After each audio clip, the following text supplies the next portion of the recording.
don't know how to put it in the words.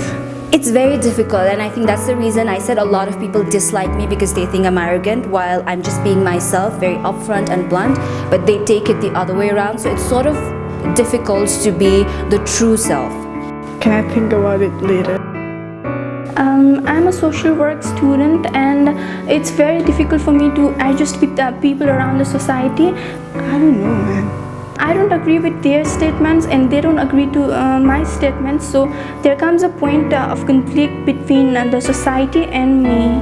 So it's quite difficult to be myself. I think it was on one of the hills in Upper Mustang with my friend.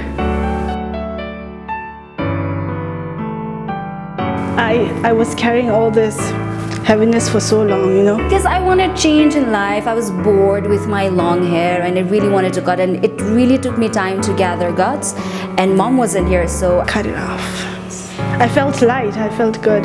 I didn't have the guts to tell her, and it was only after 6 months when she came back, she saw my haircut at the airport. My mom didn't want me to cut my hair, but then I did a razor. It was like pretty bad. I spoiled my hair. It was my mom had a pretty hectic time looking at me. Bad memories, so I just wanted to get rid of it. The feeling that leaves you behind after, you know, reaching a destination. After you get back, you turn into like a kind of storyteller, you know. I feel really happy in that. Never stopped exploring. Well, not me, but I remember this one incident when we were in school. There was this one other girl who was of a younger grade. She was probably like 6th or the 7th grade. She was sad, she was extremely sad, and she was crying and she was very embarrassed. So everyone was like pulling her legs and making fun of her. And well, they didn't see that she was actually sad and crying, but they were just making fun of her. So I stood up for her and well, they stopped.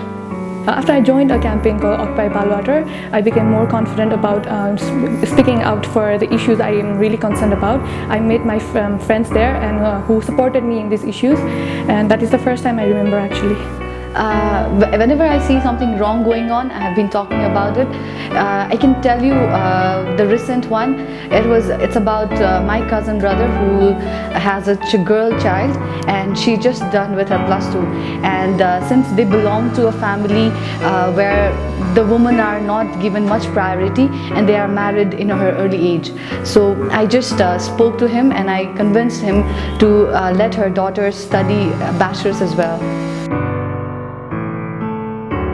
I get scared of looking outside the window when it's dark. I feel like some creepy creatures gonna come out. I think I've been alright till today, but there are lots of things that I want to do, but there are always questions, you know. Donga, you sure? Like, Donga, don't do that, you look weird. A lot of things scare me. My confidence and the way I look at things.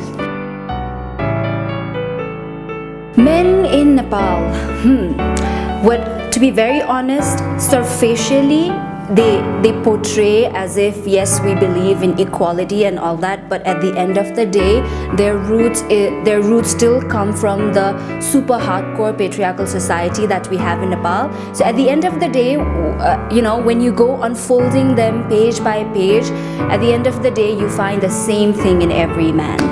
Men in Nepal. Actually, my opinion about men around the world, I find them like vultures. Because men are men. Actually, I feel like they're always seeking for an opportunity in everything, not trying to specify it to all the men.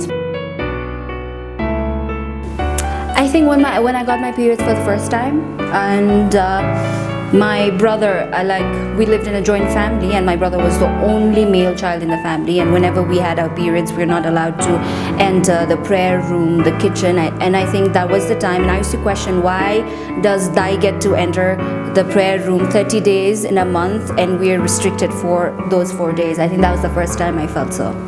There are so many things you can't do that you're told that you can't do, but just because you're a girl, you're not supposed to go out with your guy friends or like wear short stuffs, and if you're comfortable in it, sure you can wear it. And then I think I think as sad as it is, and suddenly I felt that first time it was from my mom and my dad, because like I'd be like, my brothers, they can do these things and why can't I?